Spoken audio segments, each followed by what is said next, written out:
Para xogar a articulacións precisamos o taboleiro de xogo, unha ficha para cada xogador, un dado e a zona de tiro. Necesitamos as etiquetas das articulacións e necesitamos as tarxetas das articulacións.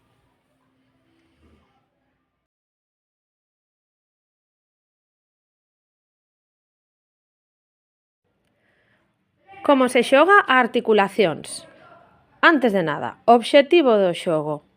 Gana quen percorra o corpo da serpe e primeiro chegue a súa cabeza. Todos os xogadores empezan na zona da cola, xusto aquí, fora.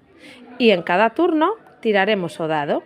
Avanzaremos as casillas que nos diga o dado de unha en unha. Agora vos explico o que pasa en cada unha das casillas.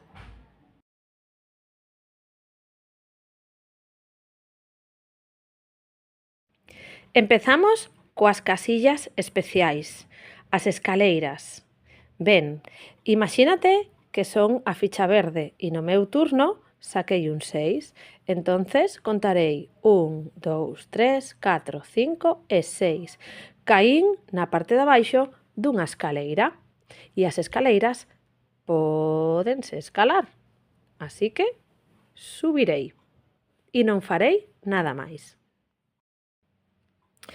Seguimos coas escaleiras. Imagínate agora que son a ficha laranxa, ¿sí? E na miña tirada saquei un número 2. Entonces avanzarei. 1, 2. Fíxate que nesta casilla estou arriba dunha escaleira. Non podo escalar e tampouco me vou a tirar, porque me mancaría. Así que nesta casilla non fago nada, non hai movimento. Eso significa que teño que sacar tarxeta de articulación. Saco unha tarxeta e teño que adiviñala. Neste caso, penso, isto é o pulso. Agora teño que buscar a etiqueta pulso e está aquí. Caso as e... ok, pulso, acertei. Así que acabou o meu turno e me quedo onde estou.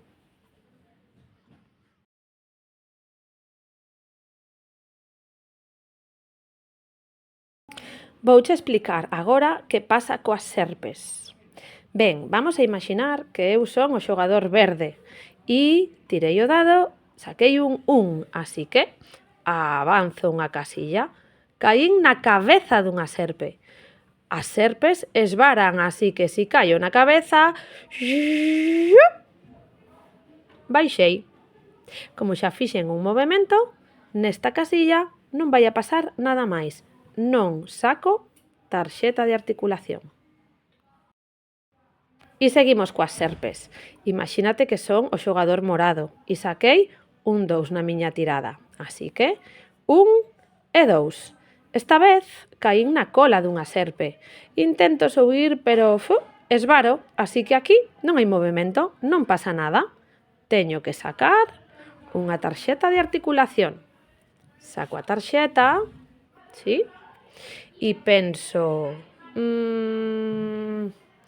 Esto creo que é o xeonllo. E busco o xeonllo e caso. E os meus compañeiros de xogo me van a decir: equivocácheste, non é o xeonllo, isto é o ombreiro. Así que, como me equivoquei e era o ombreiro, ¿sí? O que sucede é que teño que volver ao comezo de todo.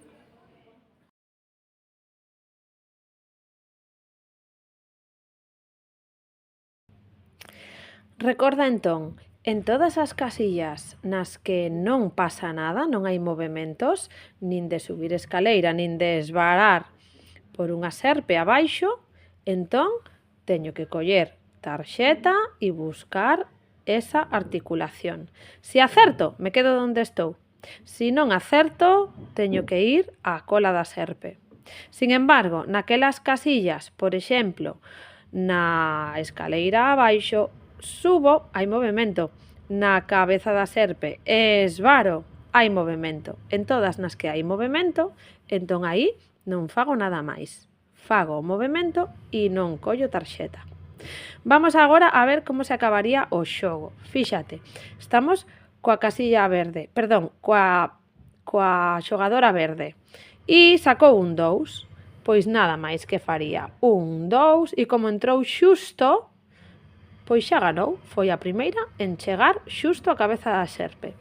Que pasa se está aquí e en vez de un 2 sacou un 6? Pois ten que facer rebote 1, 2, 3, 4, 5 e 6. De acordo? Porque hai que entrar xusto. Nesta casilla non hai movemento. Así que como non hai movimento, hai que sacar tarxeta. Se acerta, se queda onde está. Se non acerta, se vai para o final. Así que agora a practicar.